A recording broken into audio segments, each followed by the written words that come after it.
বুয়েট 25 থেকে 26 ভর্তি পরীক্ষায় আসা সুন্দর একটা সমস্যা। একটি ওয়াটার হিটারে 1.2 লিটার পানি আছে। হিটারের ক্ষমতা 1.2 কিলোওয়াট।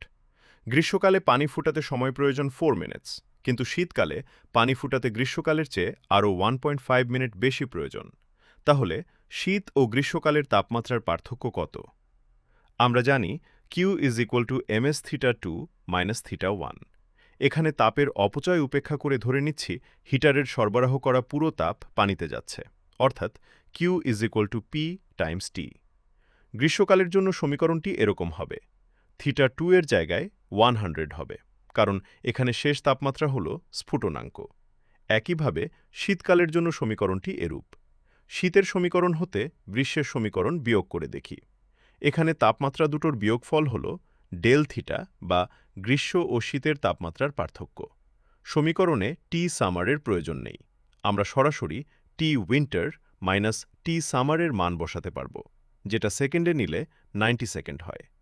আমরা জানি 1.2 লিটার পানির ভর 1.2 কেজি।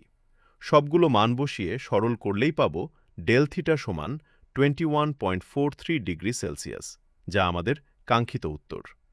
এরকম আরও ভিডিও পেতে আজই ফলো করো অর্জক।